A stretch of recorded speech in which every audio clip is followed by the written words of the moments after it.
Okay, so today we will start with new chapter, which is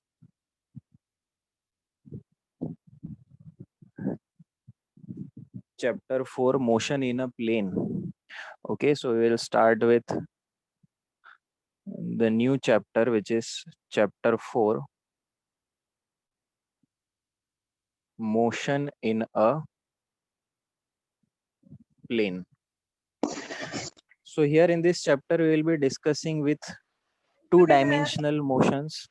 Okay, so in this chapter we will be discussing about two-dimensional motion. Okay so जब हम two dimensional motions की बात करते हैं तो obviously moving objects के दो coordinates होंगे. ओके, मूविंग ऑब्जेक्ट्स के दो कोऑर्डिनेट्स होंगे. The moving object will hold simultaneously x coordinate as well as the y coordinate. Okay, सब लेफ्ट कर रहा है. यशोदा माइक बंद कर दो.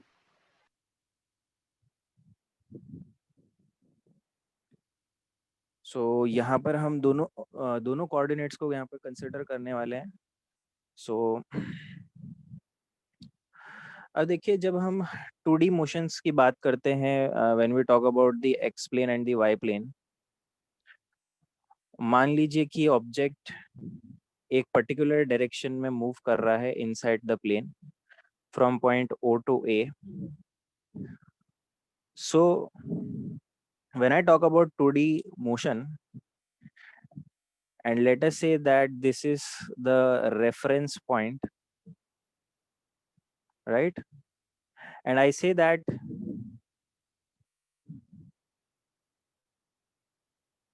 there is an object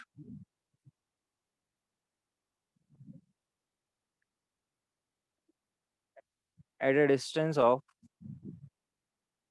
5 meter from O, which is our reference point.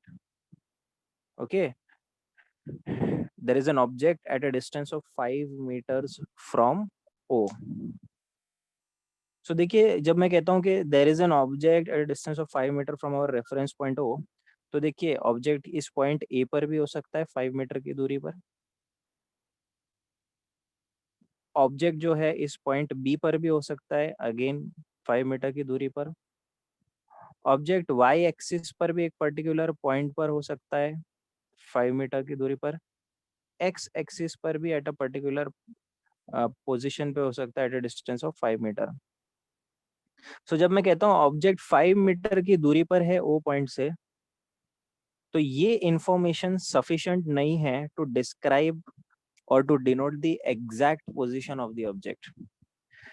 जब मैं प्लेन की बात करता हूँ या टू डायमेंशन की बात करता हूँ, टू डायमेंशन में जब मैं ऑब्जेक्ट को कहता हूँ कि वो 5 मीटर की दूरी पर है वो पॉइंट से, तो 5 मीटर का डिस्टेंस कहीं भी हो सकता है in a plane.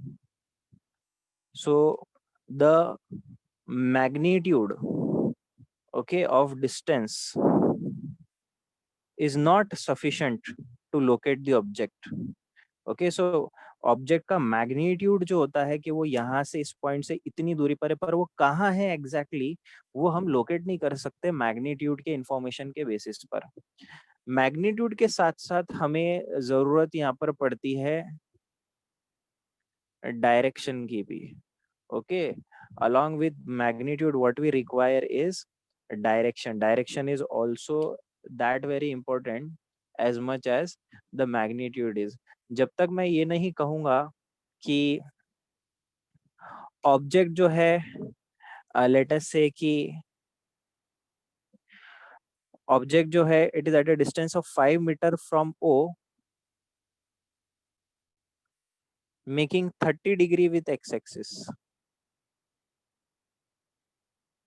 Okay, so मान लेते हैं कि ए पॉइंट एंगल बना रहा है 60 डिग्री का, बी पॉइंट एंगल बना रहा है 30 डिग्री का.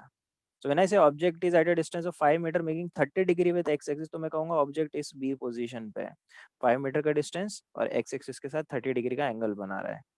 So now in this way I can exactly position point the object with respect to the reference position. Correct. मुझे डिस्टेंस के साथ साथ क्या चाहिए उसका डायरेक्शन भी चाहिए, याद रखना, in order to exactly locate the position of the object in a 2 dimensional plane. तो यहाँ पर ये जो एंगल है, this angle is the this angle gives me the information of direction of the position of object. Okay, so जब आप 2 dimensional motion की बात करते हैं, okay, in case of a 2 dimensional motion, in order to position point or locate the object, हमें object का distance का magnitude भी चाहिए और ऑब्जेक्ट के डिस्टेंस का डायरेक्शन भी चाहिए। जब तक ये दोनों चीजें हमें नहीं मिलेगी, तब तक हम ऑब्जेक्ट की एग्जैक्ट लोकेशन पता नहीं कर सकते। Okay, now when we talk about both magnitude and direction, ultimately what we are dealing is we are dealing with vectors. Okay, so जब हम मैग्नीट्यूड और डायरेक्शन की बात करते हैं तो अल्टीमेटली हम किसकी बात कर रहे हैं? हम वेक्टर्स की बात कर रहे हैं। और इस चैप्टर में, इस चैप्टर को पढ़ने से पहले हमें सबसे पहले पढ़ना जरूरी है कि वेक्टर्स होते क्या हैं, हम मैथमेटिकली वेक्टर्स को रिप्रेजेंट कैसे कर सकते हैं और वेक्टर्स को हम सॉल्व कैसे कर सकते हैं। ये सारी बातें हम इस चैप्टर के फर्स्ट हाफ में पढ़ने वाले हैं in detail. Okay, so I hope आपको इस चैप्टर का मोटिवेशन समझ में आया होगा कि वेक्टर्स पढ़ना क्यों जरूरी है। बिकॉज जब आप मोशन इन अ प्लेन की बात करते हो, ओके, 2 डायमेंशनल मोशन की बात करते हो, तो सिर्फ और सिर्फ ऑब्जेक्ट का distance as a magnitude is not sufficient, it's direction is also important to get the exact location of the object inside a given plane. And hence when we talk about magnitude and direction, it is nothing but vectors. तो motion in a plane को mathematically analyze करने से पहले हमें vectors समझना पड़ेगा। Vectors होते कैसे हैं, वेक्टर्स को रिप्रेजेंट कैसे किया जाता है, मैथमेटिकली वेक्टर्स को हम लिखते कैसे हैं, और उनका कैलकुलेशन वेक्टर्स का कैसे किया जाता है। स्केलर्स से के कंपैरिजन में वेक्टर्स का कैलकुलेशन थोड़ा अलग होता है। ओके, स्केलर्स को तो सिंपली हम ऐड, सब्ट्रैक्ट, मल्टीप्लाई और डिवाइड करते हैं, बट वेक्टर्स में भी अरिथमेटिक्स होते हैं, बट अरिथमेटिक्स को फॉलो करने के थोड़े रूल्स अलग होते हैं, वेक्टर्स को हैंडल करने का तरीका अलग होता है। तो हमारे चैप्टर 4 का जो फर्स्ट हाफ हिस्सा जो है, 2 हिस्सों में बटा है चैप्टर 4। फर्स्ट हाफ हिस्सा जो है वो पूरा का पूरा वेक्टर्स पर है, और जो नेक्स्ट हाफ जो हिस्सा है इस चैप्टर का, it is based on motion in a plane, जहाँ पर हम सर्कुलर मोशन की बात करेंगे which is a 2 dimensional motion, जहाँ पर हम प्रोजेक्टाइल मोशन की बात करेंगे which is again a 2 dimensional motion. Okay, so उन दोनों मोशंस को पढ़ने से पहले हमें वेक्टर्स हैंडल करते आना चाहिए। So today and in our coming classes we'll be discussing in detail about vectors. Okay,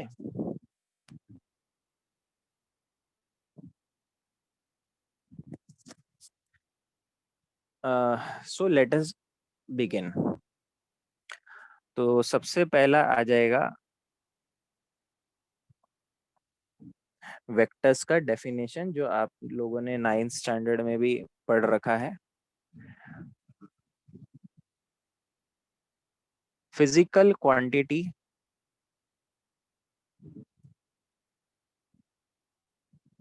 that requires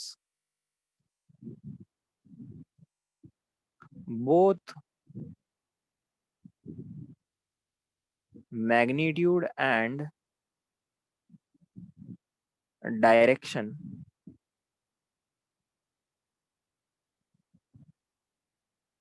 to completely describe itself is called as vector. एक ऐसी फिजिकल क्वांटिटी जिसे रिप्रेजेंट करने के लिए, जिसे डिस्क्राइब करने के लिए हमें मैग्नीट्यूड के साथ साथ डायरेक्शन की भी जरूरत पड़ती है, ऐसे क्वांटिटी को, ऐसे फिजिकल क्वांटिटी को हम वेक्टर कहते हैं। ओके, बेस्ट एग्जांपल में यहाँ पर वेक्टर्स के तो बहुत सारे एग्जांपल है, जैसे डिस्प्लेसमेंट वेक्टर होता है, वेलोसिटी वेक्टर होता है, एक्सेलरेशन वेक्टर होता है, ओके, फोर्स वेक्टर होता है। Okay, there are lots of vectors. So best example to understand the definition is, let us take an example of force. Okay, suppose I have a block of mass m.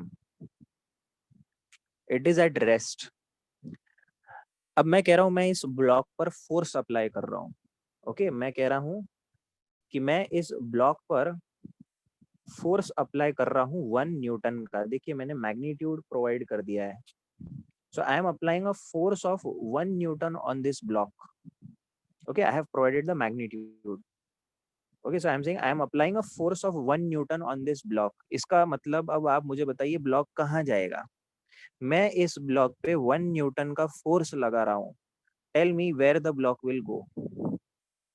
So immediately आपके मन में next question arise होगा कि हमें ये पता होना बहुत जरूरी है कि हम फोर्स किस डायरेक्शन में अप्लाई कर रहे हैं। जब तक वो हमें पता नहीं चलेगा तब तक हम ये नहीं बता पाएंगे कि ब्लॉक जाएगा कहाँ। और जब तक हमें डायरेक्शन नहीं पता चलेगा फोर्स का तब तक हम ये भी नहीं बता सकते कि ब्लॉक जाएगा भी या नहीं जाएगा। फॉर एग्जाम्पल, अगर मैं फोर्स 1 न्यूटन का इस साइड से towards right hand side apply कर रहा हूँ तो block will go towards right side. अगर मैं फोर्स लेफ्ट साइड की तरफ से अप्लाई कर रहा हूँ तो block will go towards the left side. लेकिन अगर मैं force top to bottom apply कर रहा हूँ और ये टेबल है, then the block will go nowhere. Okay, इन दो केसेस में आप देखिए, तीनों केसेस में मैं मैग्नीट्यूड तो एक जैसा ही अप्लाई कर रहा हूँ, लेकिन तीनों केसेस में जो आउटकम्स आ रहे हैं वो डिफरेंट आ रहे हैं। फर्स्ट केस का आउटकम है कि ब्लॉक राइट साइड की तरफ एक्सेलरेट करेगा। सेकेंड केस में आउटकम है ब्लॉक लेफ्ट साइड की तरफ एक्सेलरेट करेगा। थर्ड केस में आउटकम है ब्लॉक एक्सेलरेट ही नहीं करेगा, वो रेस्ट पर ही रहने वाला है। तो सिर्फ मैग्नीट्यूड से आप फोर्स को डिस्क्राइब नहीं कर सकते। along with magnitude you require direction to completely describe this force, hence we say that force is a vector quantity। Correct. So ये हो गया आपका एग्जाम्पल वेक्टर्स की कैटेगरी क्यों बनाई गई है और वेक्टर्स एक्चुअली होते क्या है। ओके, अब यहाँ से आगे बढ़ते हैं।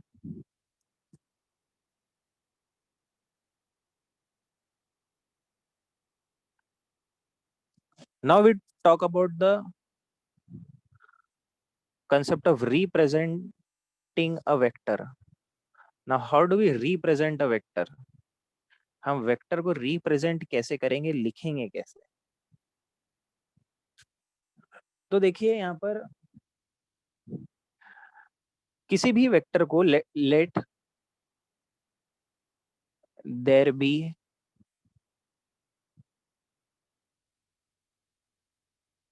अ physical quantity A. Okay, physical quantity का मतलब क्या होता है? फिजिकल क्वांटिटी का मतलब होता है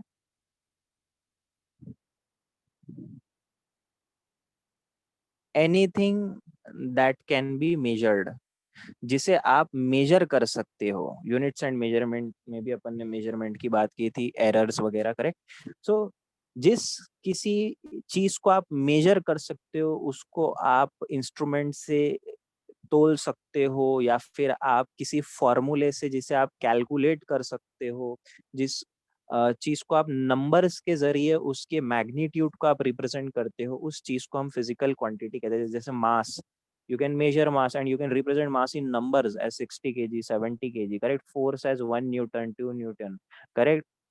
Time, you can measure time. Okay, it is 10 a.m., 10:30 a.m., 11:30 a.m., correct? Displacement 1 meter, 2 meter, 3 meter.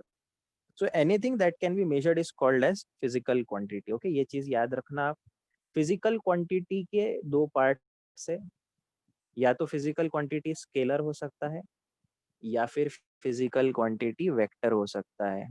Okay, because scalars को खुद को डिस्क्राइब करने के लिए सिर्फ मैग्नीट्यूड की जरूरत है, लेकिन वेक्टर्स को डिस्क्राइब करने के लिए मैग्नीट्यूड के साथ साथ डायरेक्शन की भी जरूरत है।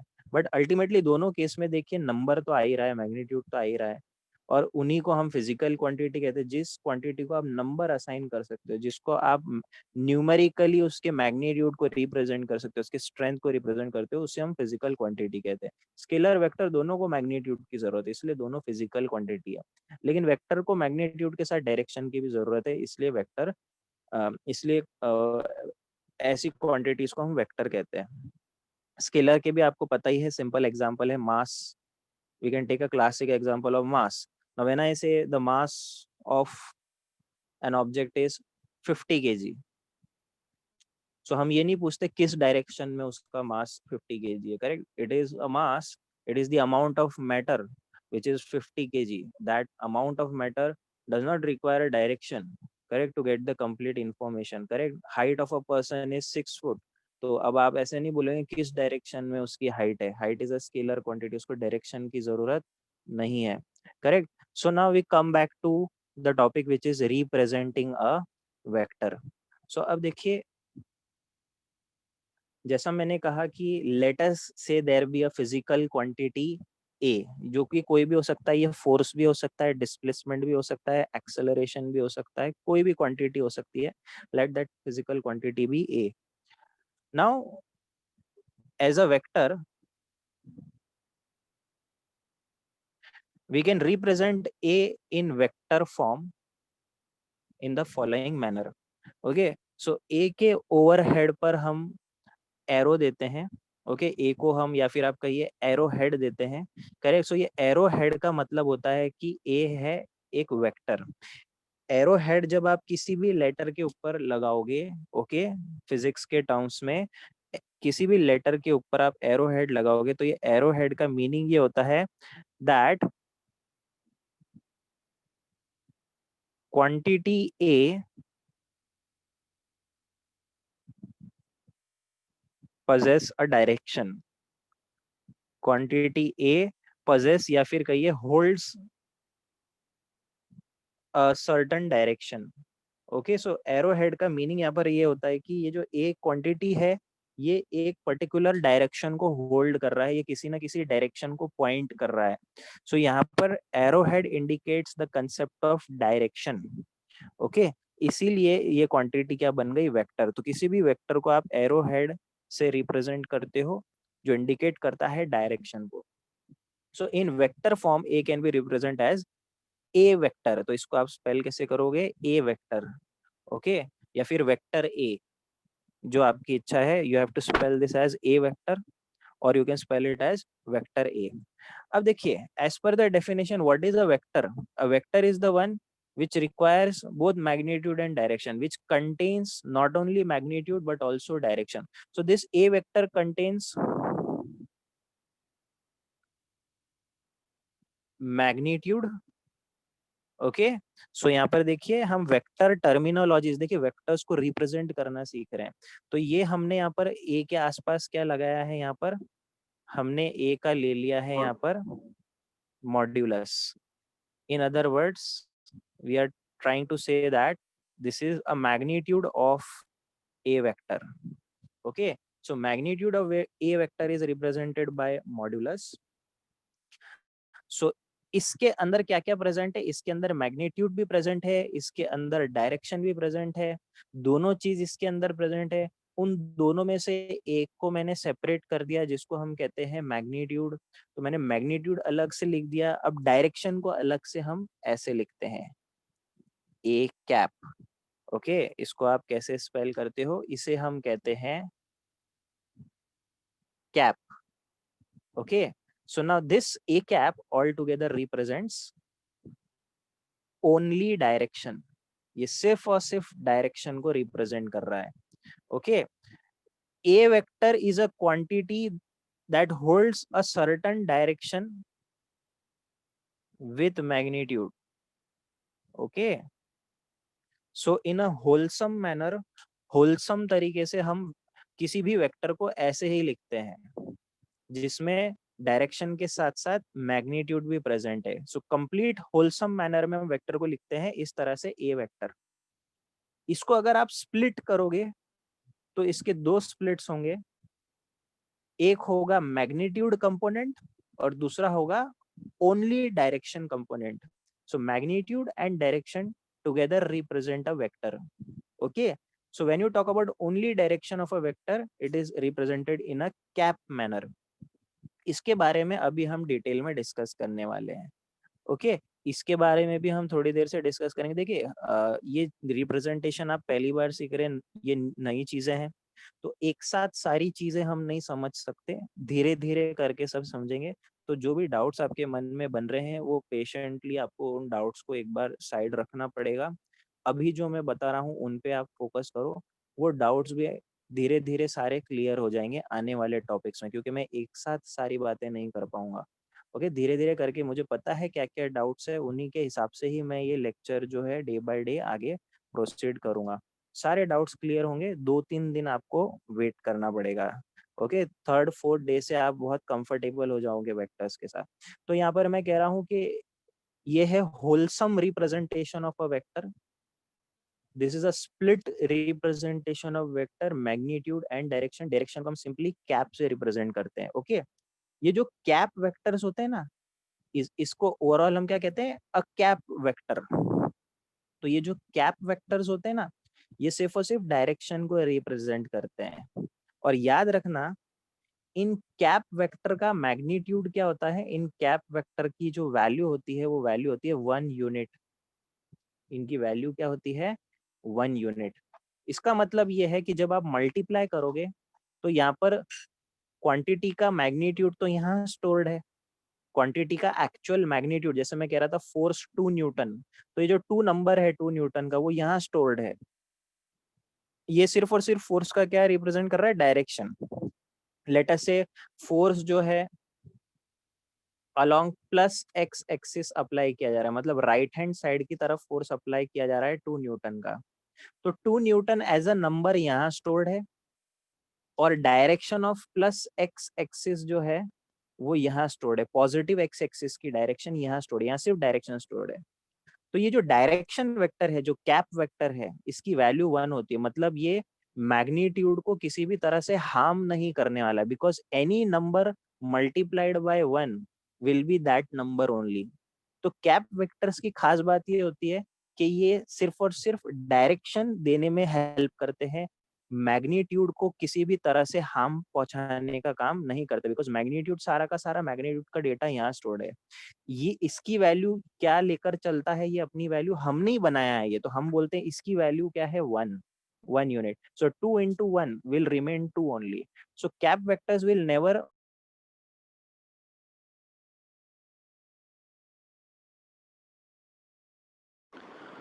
Okay, so cap vector will in any case never alter the actual magnitude of the quantity.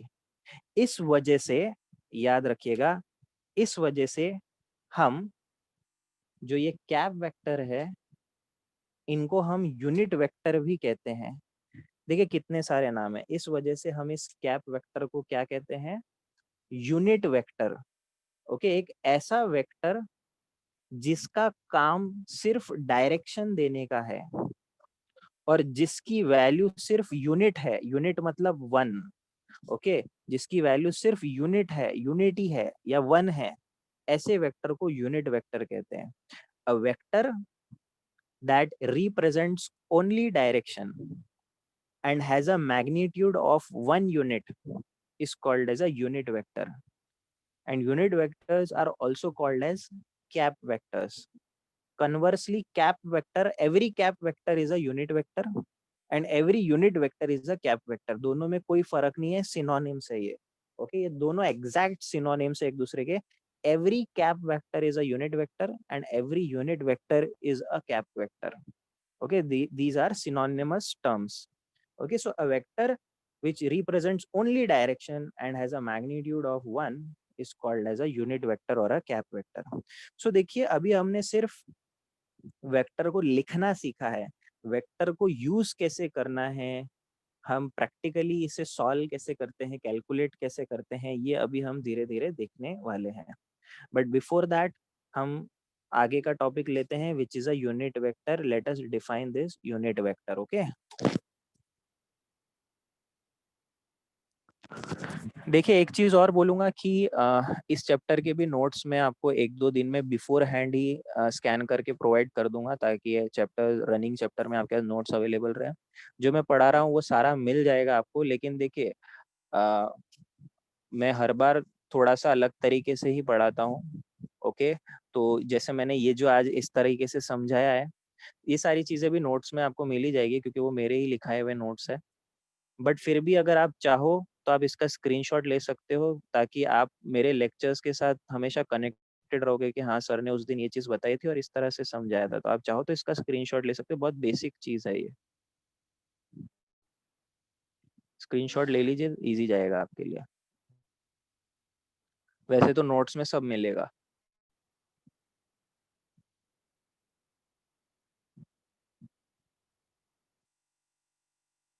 Okay.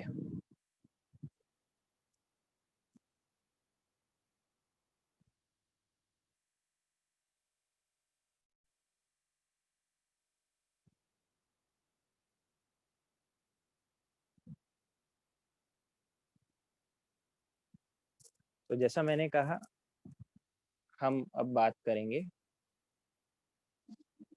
Unit vector की।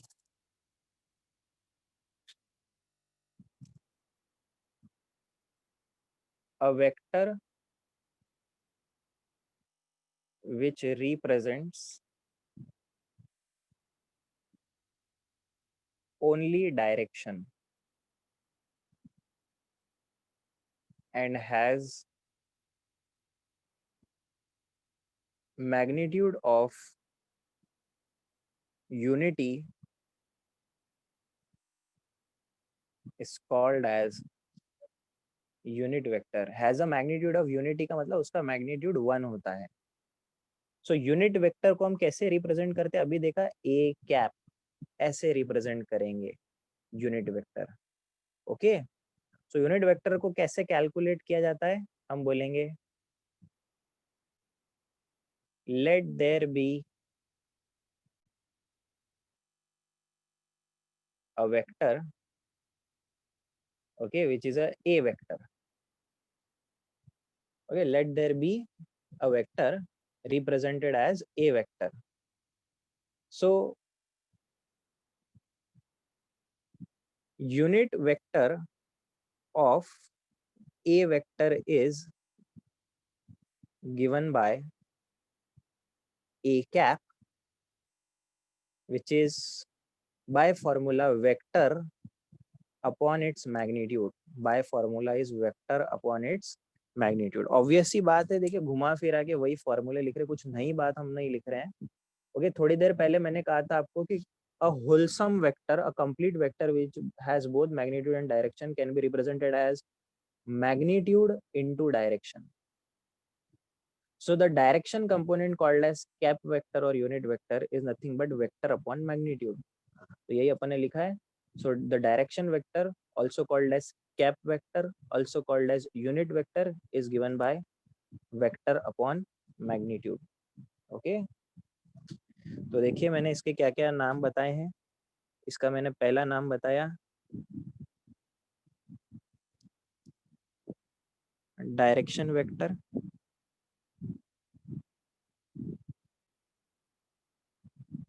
Cap vector, unit vector. जो बोलना है बोलिए, आपकी इच्छा। तीनों नाम सही है। Okay, so by formula it is vector upon magnitude. By formula it is vector upon magnitude.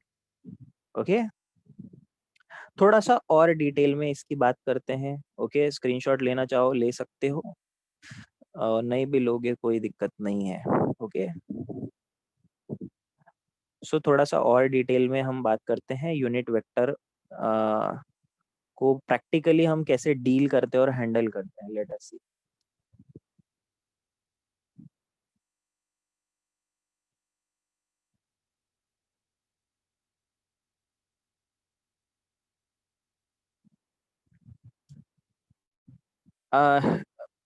जैसे हम जानते हैं कि primarily there are three different axes, correct? The one of which is the x-axis, the other one is y-axis, and the third one is z-axis, that represents three different unique directions. X है in the plane towards right side, y है in the plane towards the top, and z है out of the plane. Okay, so it is normally outward. तो z होता है normally outward, out of the plane. तो अब अपन ऐसा तो draw नहीं कर सकते बोर्ड पे, तो हम ऐसा ड्रॉ कर रहे हैं। Okay, so z is out of the plane. अब इन 3 यूनिक डायरेक्शंस को हमें वेक्टर फॉर्म में रिप्रेजेंट करना पड़ेगा। तो x के डायरेक्शन वाला ओके जो यूनिट वेक्टर है, हमने कन्वेंशंस बनाए हैं। Unit vectors pointing to x axis is given by I cap, pointing to y axis is given by j cap, and pointing to z axis is given by k cap। तो देखेंगे आप, ये हमने बनाया convention. जैसे हम कहते हैं ना, करंट को हम I से डिनोट करेंगे, मोमेंटम को हम P से डिनोट कर देंगे, जबकि मोमेंटम M से स्टार्ट होता है, P से कर रहे हैं क्योंकि M मास के लिए, करंट I से, चार्ज को Q से डिनोट करेंगे। वैसे ही x एक्सिस के डायरेक्शन को पॉइंट करने वाला यूनिट वेक्टर को हम I कैप से डिनोट करेंगे। y एक्सिस के डायरेक्शन में जाने वाले यूनिट वेक्टर को हम j कैप से डिनोट करेंगे। z एक्सिस में जाने वाले, जिसको हम ऐसे ड्रॉ कर रहे हैं, डायरेक्शन को k कैप से डिनोट करेंगे। तो ये डायरेक्शन कंपोनेंट्स है, जो सिर्फ डायरेक्शन। तो अगर मान लो मैं लिखता हूं, तो हम इसको यूज कैसे करते हैं? देखिए, मान लो मेरे पास एक मास है, I am applying a force of 2 Newton, as you can see in the diagram, in the direction of plus x axis, है ना? This 2 Newton is being applied in the direction of plus x axis. तो मैं इसको vector form में कैसे लिखूंगा? तो मैं लिखूंगा force as a wholesome vector is a combination of magnitude, which is 2, along with direction। तो x एक्सिस के तरफ जाने वाले डायरेक्शन यूनिट वेक्टर को हम लिखते हैं I कैप। तो देखिए, वेक्टर फॉर्म में मैंने फोर्स को लिख दिया 2I कैप। अब इससे मुझे जानकारी 2 मिल रही है। मैं ऐसा लिखता हूँ फोर्स को एज अ वेक्टर, तो मैं क्या कंक्लूड करता हूँ कि मैं कितने न्यूटन का फोर्स अप्लाई कर रहा हूँ? 2 न्यूटन का अप्लाई कर रहा हूँ। किस डायरेक्शन में अप्लाई कर रहा हूँ? तो ये आई कैप देखकर मैं बोलूंगा, अरे हाँ, आई कैप तो प्लस एक्स एक्सिस का होता है। तो किस डायरेक्शन में फोर्स अप्लाई कर रहा हूँ? I am applying the force in the direction of plus x axis. Okay, so in this way you represent force as a vector. Clear है ये चीज? अब याद रखना, जैसे मैंने कहा, यूनिट वेक्टर की मैग्नीट्यूड क्या होती है? 1। तो आई कैप की वैल्यू क्या है? 1। जे कैप की मैग्नीट्यूड की वैल्यू क्या है? 1। के कैप की वैल्यू क्या है? 1। ओके, सो ये 2 into 1 ही चल रहा है इन मैग्नीट्यूड, तो ये 2 ही रहने वाला है। ये सिर्फ और सिर्फ डायरेक्शन को डिनोट कर रहा है, एक्स एक्सिस। इसका सिर्फ यही काम है, किस एक्सिस को डिनोट कर रहा है। क्लियर? सो देखिए, आज हमने बहुत बेसिक चीजें सीखी है। मोशन इन अ प्लेन क्या क्या होता है? 2 डायमेंशनल मोशन। 2 डायमेंशनल मोशन को हम इतना आसानी से रिप्रेजेंट नहीं कर सकते। उसके लिए हमें मैग्नीट्यूड के साथ साथ डायरेक्शन चाहिए। मैग्नीट्यूड और डायरेक्शन की बात करते हैं तो हम वेक्टर्स की बात करते हैं। वेक्टर्स क्या होता है ये सीखा। यूनिट वेक्टर क्या होता है ये सीखा। यूनिट वेक्टर को रिप्रेजेंट कैसे करते हैं ये सीखा। फिर यूनिट वेक्टर को रिप्रेजेंट करने के बाद हमने देखा वेक्टर को हम कैसे रिप्रेजेंट करते हैं, ये देखा। करेक्ट। धीरे धीरे हम और डिटेल में जाएंगे। Okay, so we will continue in the next class. Before that मुझे आपका अटेंडेंस लेना पड़ेगा।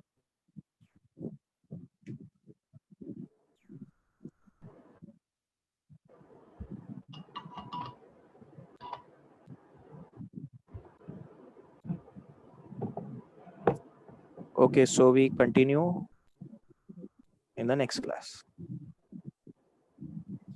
Okay, sir. Thank you. Yes. Okay, sir. Yes.